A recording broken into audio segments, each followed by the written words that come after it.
Coco TV. सनरेला। एक दफा का जिक्र है कि एक दिलकश गांव में सनरेला नामी एक खूबसूरत लड़की अपने वालिद के साथ रहती थी। इसकी 2 सौतेली बहनें थीं। सनरेला की वालिदा का इंतकाल इस वक्त हो गया था जब वो बहुत छोटी थी और उसके वालिद ने दूसरी शादी कर ली थी। इसकी सौतेली माँ और सौतेली बहनें इसके साथ बहुत जुल्म करती। इसकी सौतेली माँ एक खुद गरज और लालची औरत थी। वो अपनी बेटियों से मोहब्बत करती थी और माँ बेटियां सनरेला के साथ हिकारत से पेश आती थी। इससे घर के तमाम काम करवाती थी और इसे स्टोर रूम में एक घास के बिस्तर पर सोने पर मजबूर करती थी। इसके साथ होने वाले जालमाना सलूक के बावजूद सनरेला नर्म मिजाज और मेहरबान रही। वो हर सुबह फजर से पहले उठकर अपने काम काज, सफाई सुथराई, खाना पकाने और बाग की देखभाल में लग जाती। जैसे जैसे दिन गुजरते गए सनरेला अपनी सौतेली माँ और सौतेली बहनों के जुल्म को सहती रही। वो अक्सर उसका मजाक उड़ाती, लेकिन सनरेला ने कभी भी उनके सख्त अल्फाज को अपने बाप तक पहुंचने नहीं दिया। इसे अपने जानवरों से बातें करके बहुत अच्छा लगता। एक दिन सारी ममलुकत में ऐलान हुआ कि बादशाह ने अपने शहजादे के एजाज में एक अजीम अलशान दावत करने का फैसला किया और दावत में तमाम नौजवान ख्वातीन को शिरकत के लिए मदऊ किया गया था। शहजादे की ख्वाहिश थी कि वो इन लड़कियों में अपनी दुल्हन तलाश करे। पूरे गांव में जोश और खरूश छा गया। सभी इस तकरीब की तैयारी कर रहे थे। सनरेला की सौतेली माँ और उसकी सौतेली बहनें खास तौर पर पुरजोश थीं और सनरेला की माँ ने अपनी बेटियों के इंतहाई कीमती कपड़े बनाए। सनरेला ने भी दावत पर जाने का ख्वाब देखा। इसके पास एक पुराना लिबास था जो उसकी सगी माँ का था और उसने खुद को इसमें शहजादे के साथ रक्स करने का तसव्वुर किया। लेकिन जब उसने शिरकत की ख्वाहिश का जिक्र किया तो उसकी सौतेली माँ ने बेरहमी से इस डांट दिया। तुम दावत पर जाओगी? सनरेला की माँ ने तंज किया। तमेरी पास तो पहनने के लिए कुछ नहीं है और उसके अलावा तमेरी पास घर के बहुत सारे काम करने के लिए है। लेकिन मैं अपने काम जल्दी खत्म कर सकती हूँ और अपने लिबास को ठीक कर सकती हूँ। सनरेला ने नरमी से एहतजाज किया। नहीं, तुम हरगज नहीं जाओगी। सनरेला स्टोर की तरफ चल पड़ी। इसने अपनी माँ का लिबास निकाला। इसे कुछ ठीक करने की जरूरत थी, लेकिन सनरेला का ख्याल था कि वो इसे दोबारा खूबसूरत बना सकती है। जैसे जैसे दावत का दिन करीब आया, सनरेला की सौतेली माँ और उसकी बेटियों ने जानबूझकर इसे इजाफी काम सौंपे थे, जिससे इसे अपना लिबास ठीक करने का वक्त नहीं मिला। सनरेला की सौतेली बहन ने कहा, तुम एक नौकर के सिवा कुछ नहीं हो, तुम हमारी तरह कभी नहीं बन सकती। वो सनरेला को अकेला छोड़कर चली गईं और वो भागकर बाग की तरफ चली गई, जहां वो एक बेंच पर बैठकर रोने लगी। इसके जानवर दोस्त इसके गिर्द जमा होकर इसे तसल्ली दे रही थे। अचानक बाग में एक जादुई चमक उठी। सनरेला ने नजर उठाई तो एक बुजुर्ग औरत को अपने सामने खड़े देखा। इसने एक छड़ी पकड़ रखी थी। तुम कौन हो? सनरेला ने अपने आंसू साफ करते हुए पूछा।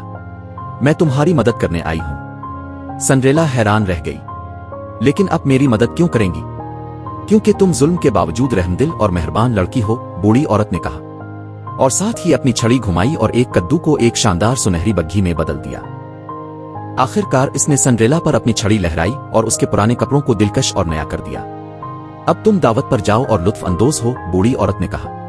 लेकिन याद रखना, यह जादू सिर्फ आधी रात तक चलेगा। तुम्हें 12 बजने से पहले घर वापस लौट जाना है। बहुत शुक्रिया, सनरेला ने कहा। वो बग्घी पर बैठकर महल की तरफ रवाना हो गई। सनरेला को अपनी किस्मत पर यकीन नहीं आया। जब वो दावत पर पहुंची तो सबने हैरत से इसे देखा। वो सबसे खूबसूरत लड़की नजर आ रही थी। इसकी सौतेली माँ और सौतेली बहनें भी इसे नहीं पहचान सके। शहजादे ने इसकी खूबसूरती को देखकर इसे फौरन रक्स करने को कहा। सनरेला को ऐसा लगा जैसे वो ख्वाब देख रहे हो। वो शहजादे का हाथ पकड़कर कमरे में घूमने लगी। सनरेला इतना अच्छा वक्त गुजार रही थी कि वो बूढ़ी औरत की बात भूल गई। अचानक घड़ी पर नजर पड़ी तो आधी रात हो चुकी थी। सनरेला का दिल धड़कने लगा। मुझे जाना होगा, इसने शहजादे से दूर होते हुए कहा। लेकिन क्यों? मुझे तुम्हारा नाम भी नहीं मालूम, शहजादे ने कहा। सनरेला ने कोई जवाब ना दिया और जल्दी से सीढ़ियां उतरने लगी। जब वो भागी तो इसका एक जूता इसके पांव से निकलकर सीढ़ियों पर रह गया, लेकिन वो इसे वापस लेने के लिए नहीं रुकी।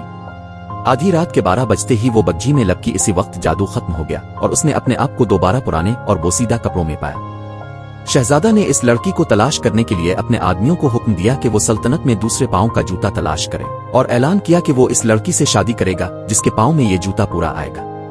ये खबर तेजी से फैल गई और सल्तनत की हर नौजवान लड़की ने जूता पहनने की कोशिश की। सनरेला के घर पहुंचे तो सनरेला की माँ अपनी बेटियों को जूता पहनाने की कोशिश करने लगी और सनरेला को स्टोर में बंद कर दिया। सनरेला की माँ की ख्वाहिश थी कि किसी भी तरह इसकी एक बेटी की शहजादे से शादी हो जाए। ये इन दोनों में से किसी के पांव में नहीं आया। जैसे ही शहजादे के लोग जाने लगे सनरेला के दोस्त जानवरों ने स्टोर का दरवाजा खोल दिया और वो तेजी से नीचे आई। रुको, सनरेला ने कहा, ये क्या मैं जूता पाँव में पहन सकती हूँ? सनरेला की माँ और उसकी बेटियां खौफजदा थीं। नहीं, वो ऐसा नहीं कर सकती। उन्होंने शहजादे के आदमियों को रोका। सनरेला बैठ गई और शहजादे के आदमियों ने जूता इसके पाँव में पहना दिया। ये तो इसी पाँव का है। इसके बाद सनरेला ने दूसरा जूता निकाला और इसे पहनकर यह साबित किया कि ये वे लड़की है। शहजादे को खबर मिली तो वो इसी वक्त वहां पहुंच गया और सनरेला को पहचान गया। ये तुम हो? इसने इसका हाथ पकड़ते हुए कहा। मैंने तुम्हें आखिरकार ढूंढ लिया। सनरेला मुस्कुराई, इसकी आंखें खुशी झलकने लगी। इसके नाजुक से पाँव में वे खूबसूरत जूती थी जो चमक रही थी। शहजादे और सनरेला की शादी की शानदार तकरीब बहुत धूमधाम से हुई और पूरी रियाया ने उनकी शादी का जश्न मनाया। सनरेला के मेहरबान दिल और नर्म रवैये ने इसकी मुश्किलात को खुशी और मोहब्बत में बदल दिया। इसकी सौतेली माँ और सौतेली बहनों ने सनरेला से अपने रवैये की मुआफी मांगी और इस तरह शहजादा और सनरेला खुशी खुशी जिंदगी गुजारने लगे।